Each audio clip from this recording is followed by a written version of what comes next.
Admiral Park stood in the dim light of the command center, his weathered face looking even older in the blue glow of the holographic battle map.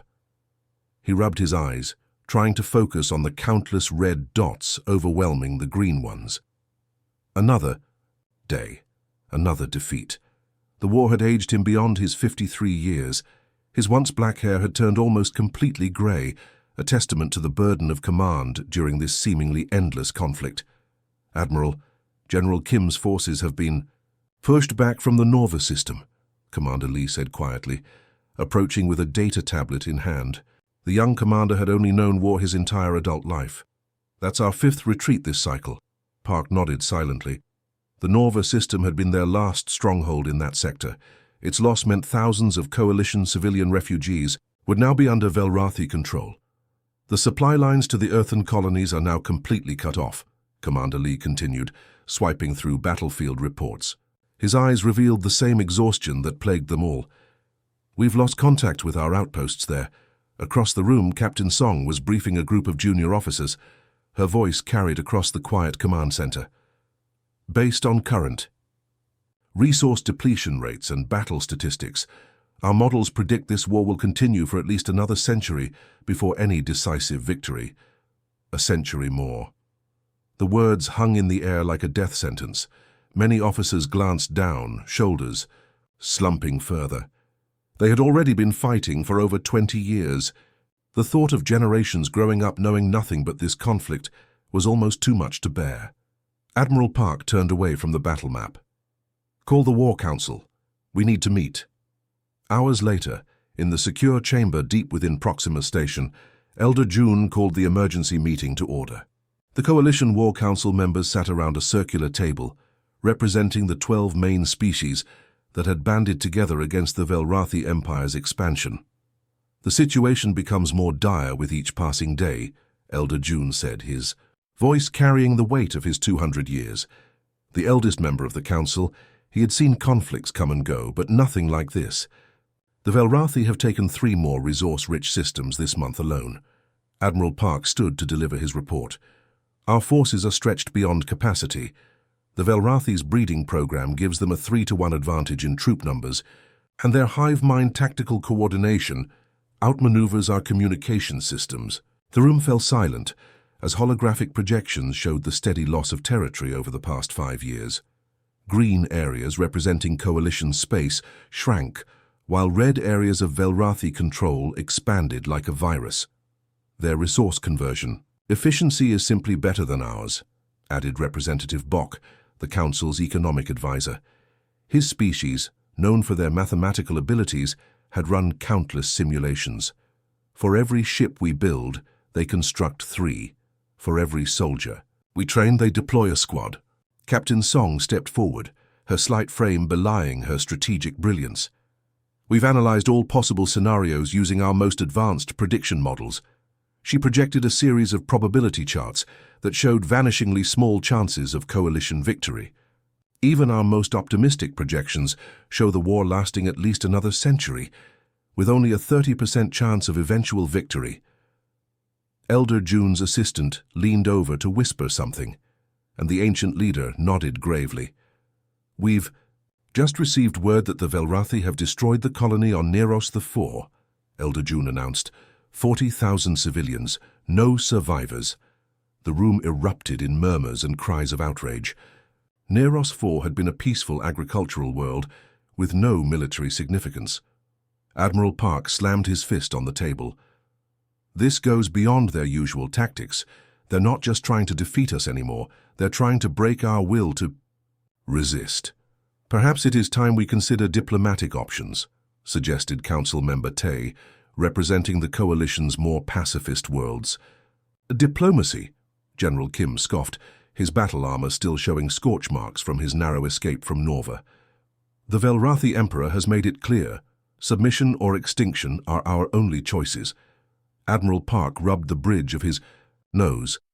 He'd been awake for nearly 50 hours straight, coordinating evacuation efforts across 3 systems. What about the unexplored regions? Are there any species we haven't contacted who might join our cause? Captain Song shook her head.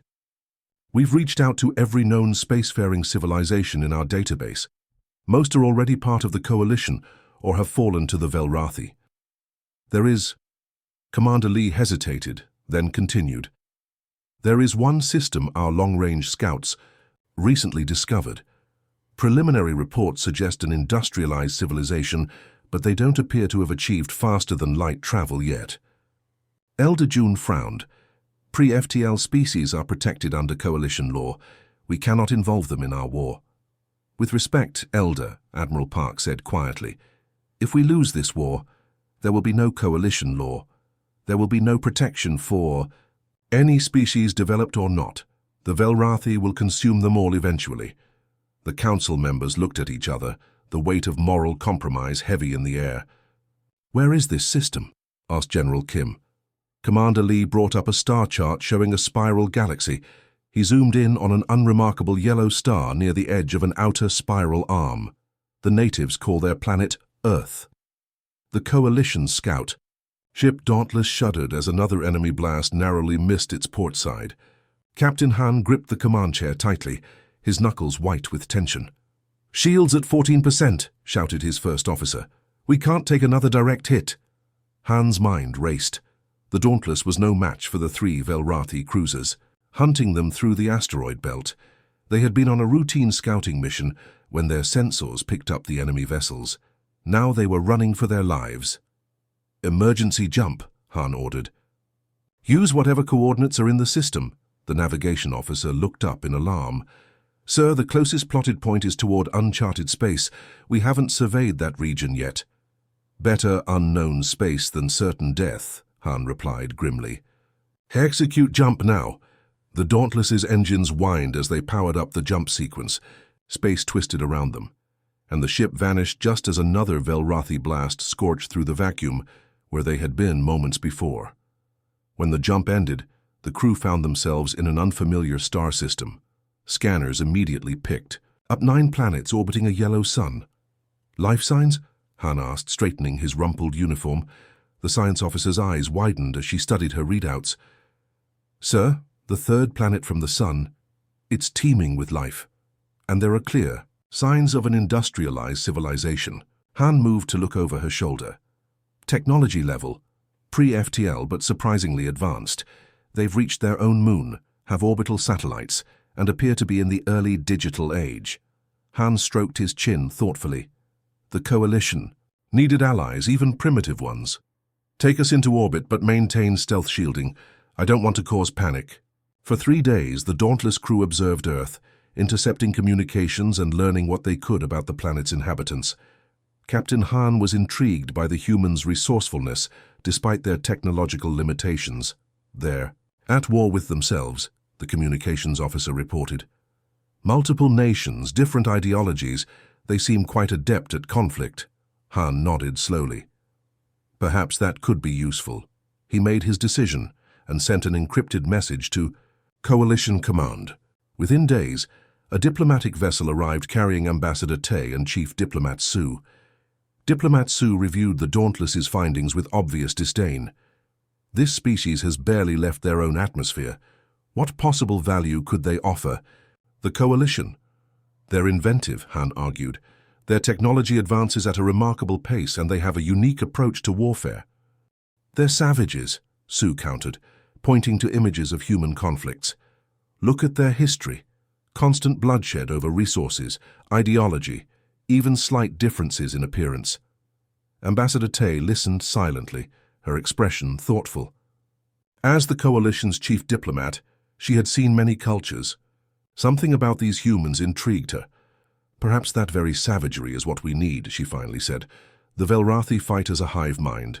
We've been unable to counter their perfect coordination. These humans' chaotic approach might be the unpredictable element we need." Security Chief Wu, who had accompanied the diplomatic team, shook his head firmly. "It's too risky. They have no concept of galactic politics. Introducing them to advanced technology could be catastrophic."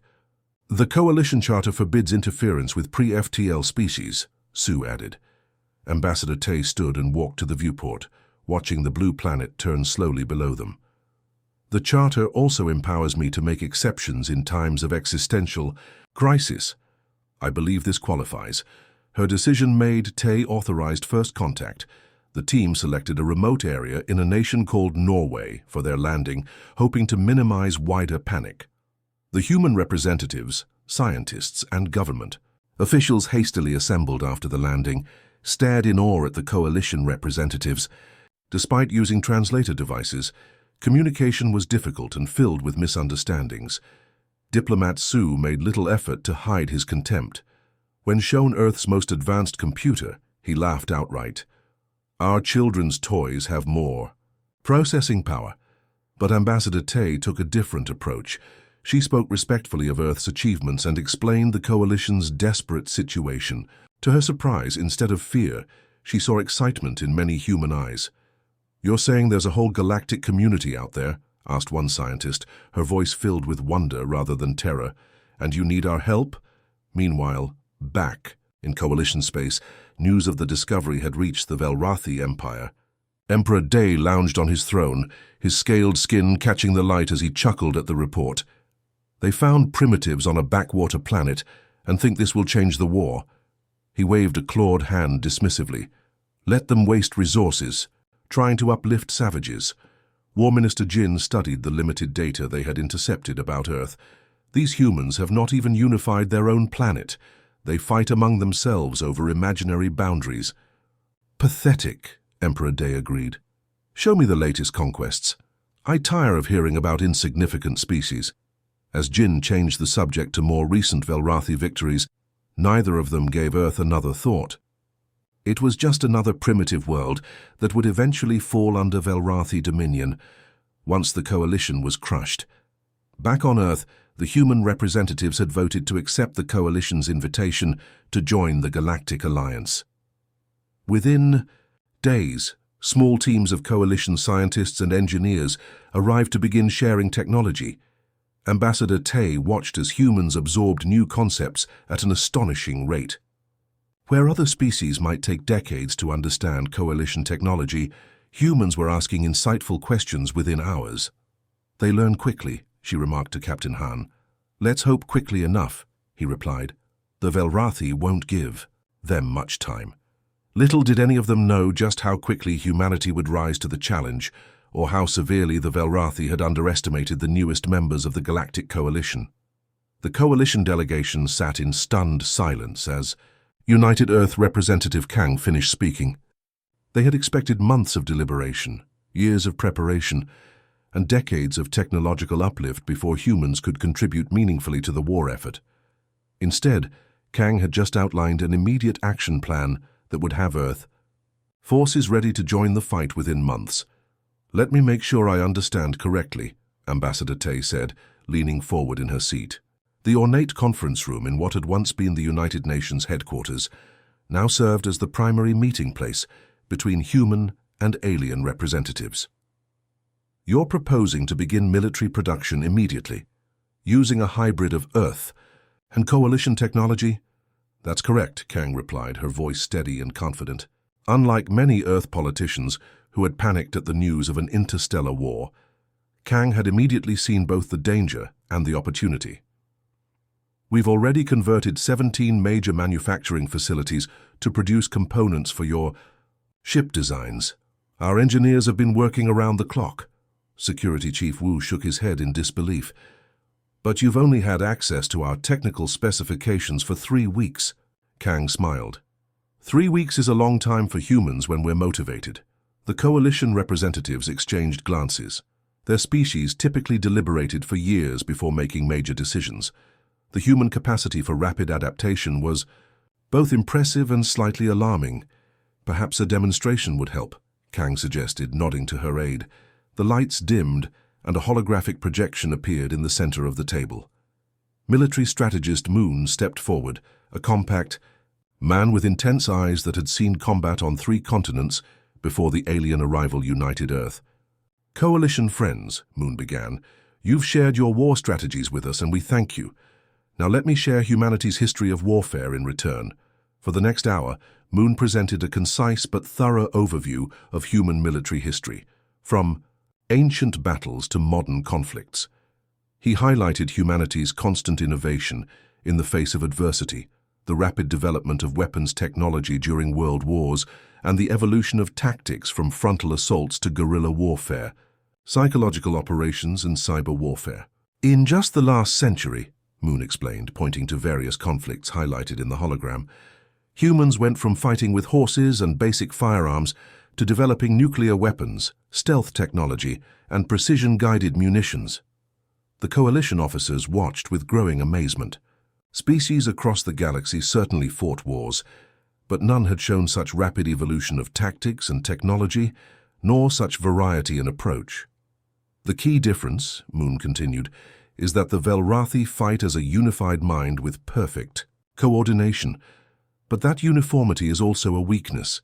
They've never faced an enemy who changes tactics unpredictably, who employs deception as a primary strategy rather than as a last resort.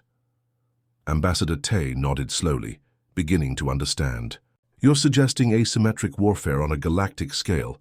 Exactly, Moon confirmed. Your reports indicate the Velrathi expect conventional responses. They anticipate your movements because they understand how your species think. Humans think differently. After the presentation, the Coalition delegation requested a tour of Earth's military preparations. What they saw astonished them even further. General Yun met them at what had once been a civilian airport, now converted into a military training facility. Hundreds of pilots ran between hangars where simulator pods had been set up, each replicating the controls of Coalition fighter craft. We've condensed your standard 3-year pilot training program into 6 months, Yun explained as they watched humans practice combat maneuvers in the simulators. It's intense, but our people are adapting well. 6 months? Exclaimed a Coalition flight instructor. That's impossible. The neural pathways alone. Humans form neural pathways quickly under pressure, Yun interrupted with a slight smile. It's how we've survived on a planet where nearly everything was trying to kill us at some point. At another facility, Engineer Sun led them through vast warehouses, where Earth technologies were being merged with Coalition designs. Workers swarmed over half-built spacecraft, installing components that looked like strange hybrids of alien and human engineering. Your shield technology is impressive, Sun explained, pointing to modifications being made to a standard Coalition shield generator, but it draws too much power and leaves vulnerability gaps during recharge cycles. We've adapted our own experimental phase shift technology to create a layered approach. She demonstrated on a small model, showing how the modified shields could cycle through different frequencies to prevent enemy weapons from being calibrated against them. This is unorthodox, admitted a Coalition engineer. Our shield designs have been standardized for centuries. That's exactly the problem, Sun replied. The Velrathi have had centuries to learn how to counter them. Throughout the tour, the Coalition representatives saw similar scenes repeated. Humans working at incredible speeds, adapting and innovating with a desperate energy that their own species had lost during the long, grinding war. As they returned to their ship that evening, Ambassador Tay was uncharacteristically quiet. Finally, she spoke to her staff. I've visited over 300 worlds in my diplomatic career, she said softly. I've never seen anything like this. Most species, when told about the Velrathi threat, either panic or deny. They bargain for more time or retreat into isolationism. Humans are certainly different, Security Chief Wu agreed. His initial skepticism had been shaken by what he'd witnessed. They're not just joining our war, Tay realized. They're transforming it. Back at the United Earth headquarters, Representative Kang met with her leadership team late into the night. The planet's former nations had set aside centuries of conflict with remarkable speed once the existential threat became clear. Production quotas are exceeding targets by 17%, reported the industrial coordinator.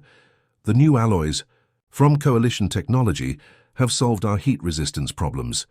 Military recruitment continues to outpace our capacity to train, added General Yun. We've had to turn away volunteers. Kang looked around the table at her team. Just months ago they had been strangers, often from opposing nations. Now they worked together seamlessly toward humanity's integration into an interstellar war. The Coalition expected us to take decades to reach combat readiness, Kang said. We'll be ready in months. I want everyone to understand what that means." The room fell silent, waiting. "It means," she continued, "that the Velrathi have no idea what's coming," the Velrathi commander hissed in frustration as the coalition ships vanished from his sensors yet again. This was the fourth time this cycle his battle group had been lured into an asteroid field, only to have their targets disappear without a trace. "Where are they?" he demanded, talons clicking against the command console in agitation. "No ship can mask its engine signature so completely." His tactical officer had no answer. The new coalition tactics defied everything the Velrathi knew about space combat. Instead of the predictable formation battles they had grown accustomed to, the enemy now struck from nowhere, caused chaos, and disappeared. What the Velrathi commander couldn't know was that Colonel Hyun was floating just 3 kilometers away, his ship powered down to minimal life support, effectively invisible among the asteroid debris. Hyun smiled thinly as he watched the Velrathi vessels through specialized sensors his team had developed. "The key to defeating a superior force," Hyun explained to the coalition officers crowded in his small command room, "is to never fight on their terms. The Velrathi expect direct confrontation. They're adapted to win those battles, so we don't give them what they expect." Hyun had spent years fighting in Earth's most dangerous conflict zones before joining the coalition war effort. He had faced better-equipped enemies and survived through cunning and unconventional thinking. Now he applied those same principles to space warfare. "They call it guerrilla tactics," explained a human liaison to the bewildered coalition officers. "Hit and run, ambush, psychological warfare, fighting from the shadows." The coalition military had initially resisted Hyun's methods. Their honor codes and traditions of warfare had no place for such approaches. But after 20 years of devastating losses, pragmatism finally overcame tradition. "Power up on my mark," Hyun ordered, as the frustrated Velrathi ships began to move away. "Target their sensor arrays only. Disable, don't destroy." His small fleet of modified ships surged to life, emerging from hiding spots throughout the asteroid field. They struck with precise, coordinated fire, crippling the Velrathi vessels before disappearing again into the darkness of space. 5 systems. Away Special Forces Captain Min was demonstrating another aspect of human warfare. Her team's shuttle was indistinguishable from the Velrathi supply vessels as it approached the massive space station, serving as the enemy's forward operating base. Coalition engineers had perfectly replicated the Velrathi ship signatures, while Min's team had studied enemy movements and communications patterns for weeks. "Remember," Min told her mixed human coalition team, "we have exactly 17 minutes. From docking to placement. Move fast. Stay silent." The coalition soldiers looked nervous. They were accustomed to open battle, not infiltration. The humans, however, moved with quiet confidence. Earth's special forces had perfected these tactics. Over centuries, when the shuttle docked, they moved through the station like ghosts. The Velrathi never detected the small devices Min's team attached to critical infrastructure junctions. 3 hours later, when they were safely away, the devices activated simultaneously. The station's power grid collapsed, its weapons systems fried, and its communications array disabled. "No casualties," Min reported back to Coalition Command. "The station is neutralized and will require at least 2 months to repair." The Coalition generals were astounded. They had been planning a major fleet action to take out that station, an attack that would have cost thousands of lives. "These humans don't just fight differently," one general remarked. "They redefine what fighting means." Back on Earth, scientist Jay hunched over her workstation, surrounded by a team of human and coalition engineers. She had been analyzing Velrathi shield technology for months, looking for weaknesses no one else had found. "Their shields operate on a rotating frequency," she explained, pointing to her simulations. "But the pattern isn't random. It follows a complex but predictable mathematical sequence." The coalition engineers looked skeptical. Their best minds had studied Velrathi shields for decades without finding exploitable patterns. "The sequence repeats every 73 hours, Jay continued. "We've developed an algorithm that can predict the exact frequencies they'll use and when." "Even if you're right," argued a coalition scientist, "what good does it do? Our weapons can't be recalibrated." quickly enough to match changing shield frequencies. Jay smiled. That's why we're not trying to match them. We're going to use their own shield frequencies against them. Her team had developed a revolutionary weapon, a resonance cascade device that would amplify the Velrathi's own shield energy and turn it back upon their ships. It was a completely new approach that no one in the galaxy had attempted before. 3 weeks later, the new technology faced its first major test at the Battle of Centauri Gate. The strategic choke point had been under Velrathi control for 7 years. Previous coalition attempts to recapture it had ended in disaster. Fleet Commander Du watched from his flagship's bridge, his expression grim. Despite months of impressive human innovations, he remained skeptical. Centuries of military tradition were hard to abandon. The human tactics are too risky, he muttered to his aide.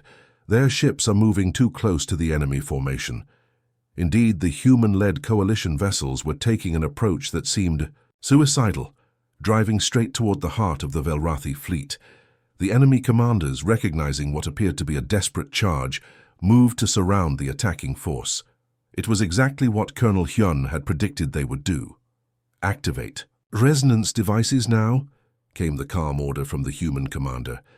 The effect was immediate and devastating. Throughout the Velrathi fleet, shield generators began to overload, creating cascading energy failures.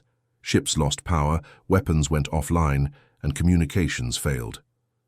Meanwhile, hidden coalition forces that had used Hyun's stealth tactics to position themselves throughout the battlefield suddenly revealed themselves, striking at the defenseless Velrathi vessels. The battle that coalition strategists had predicted would take weeks was over in hours. The Centauri Gate, lost for 7 years, returned to coalition control with minimal casualties. Fleet Commander Du stood in stunned silence as the reports came in. The victory was so complete, so overwhelming, that he struggled to process it. "I've fought the Velrathi for 30 years, he said finally to the human liaison officer beside him. "I've never seen them routed like this, never." In the weeks that followed, the same story repeated across a dozen battlefronts. The Velrathi, who had fought the same way for centuries, had no defense against humanity's constantly evolving tactics. Where the Velrathi expected direct confrontation, humans used misdirection. Where the enemy prepared for a long siege, humans found ways to slip past defenses and strike at vulnerable targets. At Coalition headquarters, Fleet Commander Du, once the most vocal critic of human involvement, now stood before the War Council as their strongest advocate. "The Velrathi have begun to retreat from systems they've held for decades," he reported, unable to keep the wonder from his voice. "For the first time in this long war, we are not just holding ground, we are reclaiming it." Elder June studied the battle reports thoughtfully. "These humans have accomplished in months what we could not in years." "They don't think like us," Du replied, "and that's precisely why they're winning. The Velrathi cannot predict what they themselves cannot imagine." The message arrived without warning, flashing across every command screen in Coalition headquarters. Officers froze in disbelief, reading and rereading the short transmission as if expecting the words to change. "This must be some kind of trick," Admiral Park said, his voice barely above a whisper. "The Velrathi don't surrender, ever." Yet there it was, a formal request from Velrathi High Commander Gil to discuss terms of surrender. After 20 years of relentless warfare, after countless worlds scorched and billions lost, the enemy was asking for peace. Admiral Park turned to the human military advisor standing nearby. 13 months, he said, shaking his head in wonder. "Your people joined our war 13 months ago. How is this possible?" The human advisor smiled. "We're stubborn that way." Within hours, Coalition leader June called an emergency session of the War Council. The chamber buzzed with excited conversation, a sound not heard in these halls for 2 decades. "Is this genuine?" Elder June asked as analysts presented their findings. "Could this be a deception?" Intelligence Chief Pack stepped forward, her usually stern face softened by cautious hope. "We've confirmed the transmission originated from the Velrathi High Command vessel. Our deep cover operatives report mass retreats across all fronts. Their fleet is consolidating in their home systems. They're pulling back to defend their core worlds." General Kim observed. They fear we'll push for complete annihilation. Diplomat. Ho, who had joined the coalition as Earth's chief negotiator, shook her head. That's not our goal, it never was.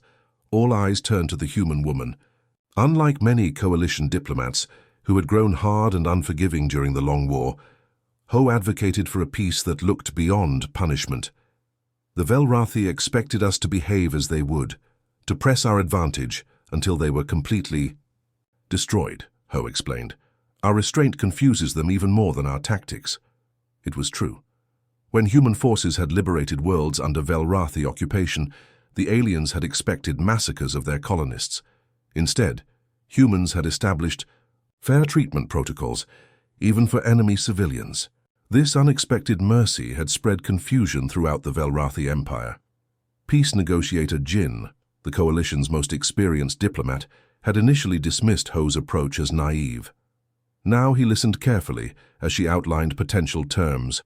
For the surrender, revenge is easy, but rebuilding is hard, Ho told the council. Earth's history is filled with wars that ended badly because the victors demanded too much from the defeated. 2 days later, a small coalition delegation traveled to neutral Proxima Station for the preliminary meeting with Velrathi representatives. Security was extraordinarily tight. 2 decades of bitter warfare had built deep mistrust on both sides. Hi. Commander Gill entered the conference room flanked by Velrathi officers. The reptilian commander's scales had dulled with age and stress, but his posture remained proud despite the humiliation of defeat. So, Gill said, eyeing the coalition delegation, these are the humans who turned the tide against us. Diplomat. Ho stepped forward. We merely joined an alliance of brave people who had held the line for 20 years, she replied diplomatically. Gill's inner eyelids flickered, the Velrathi equivalent of a bitter smile. Such modesty. Our analysts said your species would be arrogant in victory. Your analysts have been wrong about humans in many ways, Ho pointed out. For 8 tense days, the negotiations continued. Coalition negotiator Jin brought centuries of diplomatic experience, while Ho brought fresh perspective and historical knowledge of peace treaties from Earth's past.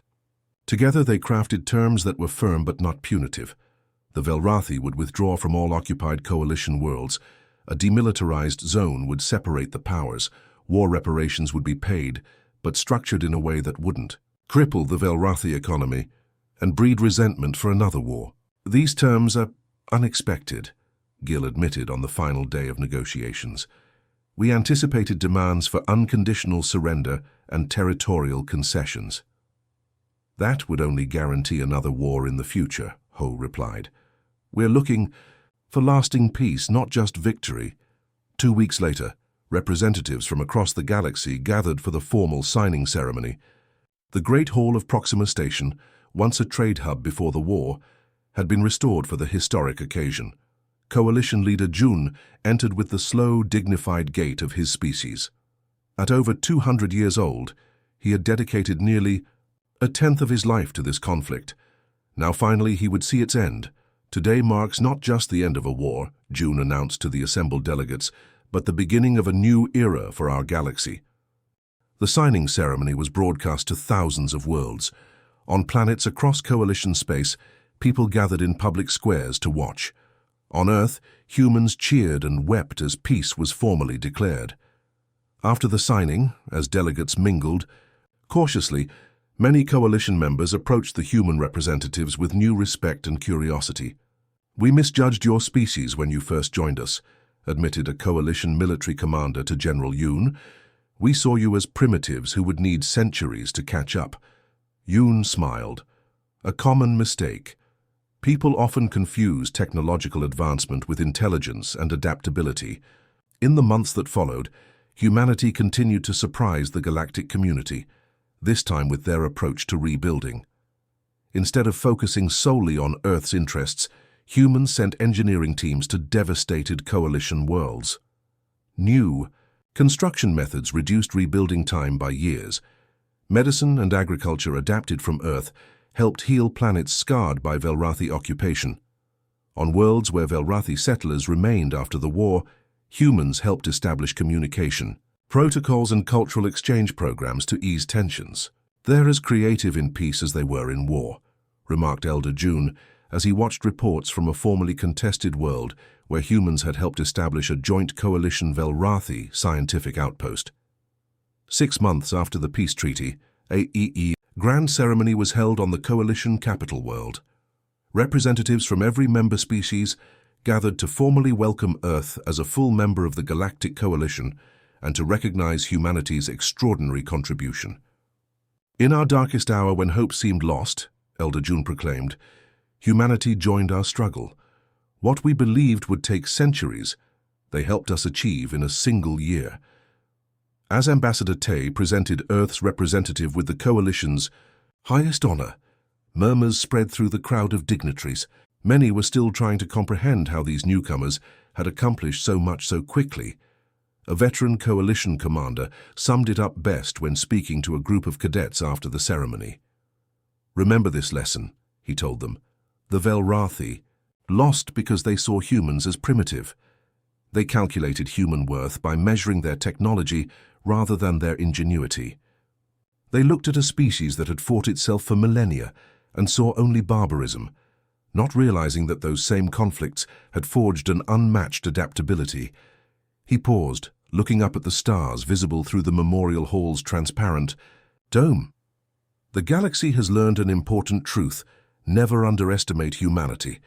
And humanity has reminded us of something we had forgotten in our long war, that sometimes the strongest weapon isn't a new technology or a larger fleet, but simply a different way of thinking."